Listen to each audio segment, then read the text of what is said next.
Здравствуйте, друзья! Сегодня в выпуске. Марк Кондратюк призван в армию, а Саша в это время на Мальдивах. Алина Загитова удивила фанатов яркими фотографиями. Саша Трусова рассказала, чем запомнилась ей Олимпиада. Ну а теперь об этом и других новостях.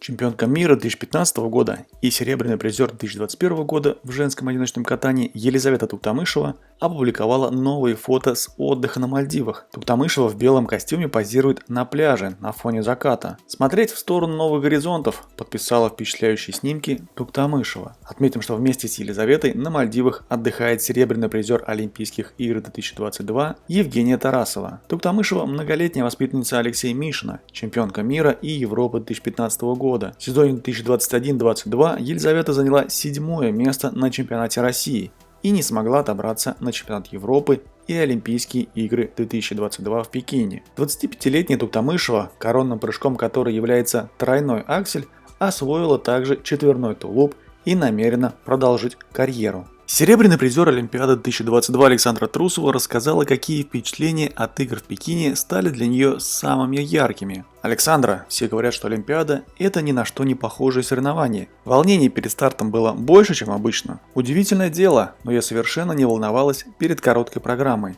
Обычно я очень сильно волнуюсь, а на Олимпиаде нет. Я немного переживала перед произвольной, потому что она более сложная. Хотелось выполнить все задуманное. Саша, обычно на соревнованиях тебя всегда сопровождает мама, а здесь впервые пришлось находиться одной, да еще довольно продолжительное время. Как часто удавалось пообщаться с родными? Мне кажется, моя мама всю Олимпиаду жила по пекинскому времени.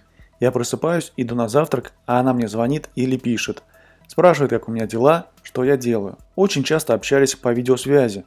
Думаю, что она практически не спала, потому что очень за меня волновалась. Саша, самые яркие впечатления от Олимпийских игр, которые останутся с вами навсегда. Это были скорее мгновения, миг после удачного проката произвольной программы, еще овации и прием зрителей на показательных выступлениях. Меня очень тепло принимала публика, это было очень приятно.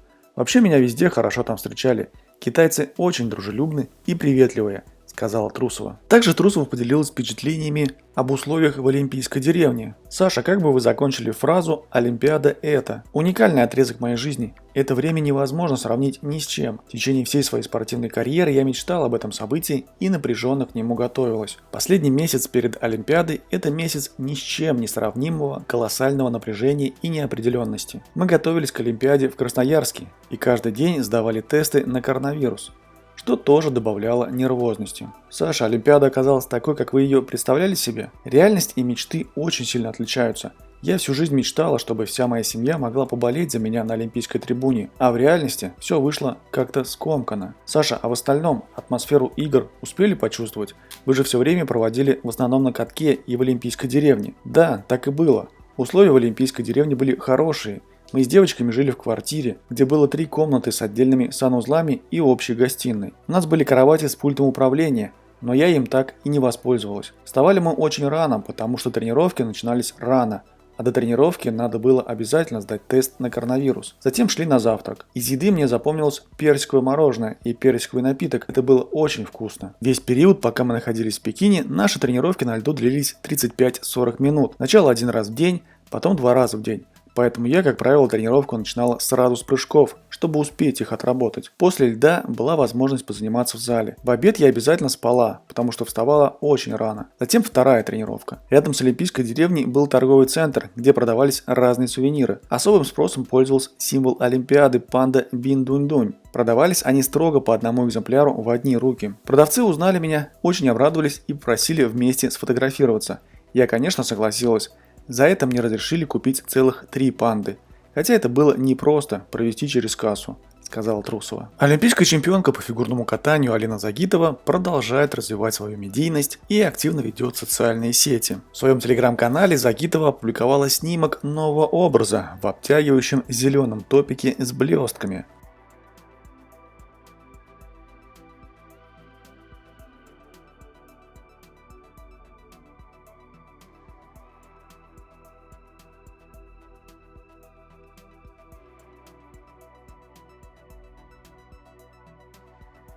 Также недавно Алина Загитова показала, как занимается боксом. Экс-чемпион мира по боксу Григорий Дрозд оценил боксерскую технику олимпийской чемпионки. Загитова молодец. Приятно смотреть на людей из других видов спорта, которые надевают боксерские перчатки. Это всегда похвально. Я так понимаю, она занимается физкультурой. Это прикольно. Хорошо, что она выбрала для себя такой динамичный вид спорта, как бокс. Могу только пожелать удачи в развитии и в обретении боксерских навыков. «Приятно видеть звезду фигурного катания в боксерских перчатках», – сказал Дрозд. Напомним, что не так давно спортсменка вернулась со своего отдыха на Мальдивах.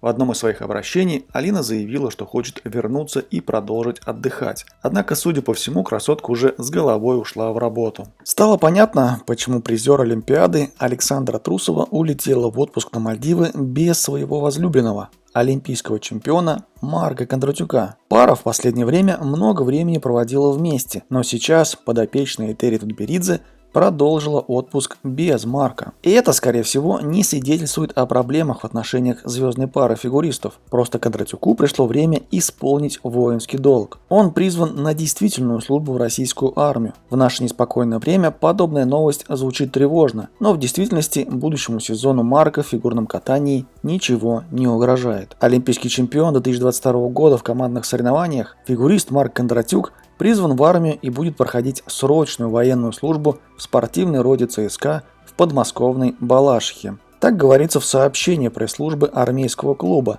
которое приводит ТАСС. Ранее в рамках весеннего призыва более сотни кандидатов в сборные страны по разным видам спорта прибыли в распоряжение воинских частей. В ближайшее время им предстоит пройти курс молодого бойца и принять присягу, после чего они продолжат тренировки в прежнем режиме. Данная процедура является стандартной для наших спортсменов последние 9 лет. В настоящее время в Вооруженных силах России 5 спортивных рот: в подмосковных Ватутинках, подмосковной Балашихе, Санкт-Петербурге, Самаре и Севастополе. Поскольку Кондратюк живет, тренируется в Москве, он фактически будет проходить службу рядом с домом и выпадет из тренировочного процесса всего на 10 дней. С учетом того, что у фигуристов в это время года и так отпуск, Марк не пострадает ни в плане постановки программ, ни в плане подготовки к сентябрьским контрольным прокатам. Можно сказать, что у олимпийского чемпиона сейчас просто дополнительные сборы с проживанием в казарме. Кстати, вместе с Кондратюком призван еще один известный фигурист – Артур Даниэлян. Призывники прошли медицинскую комиссию, профотбор,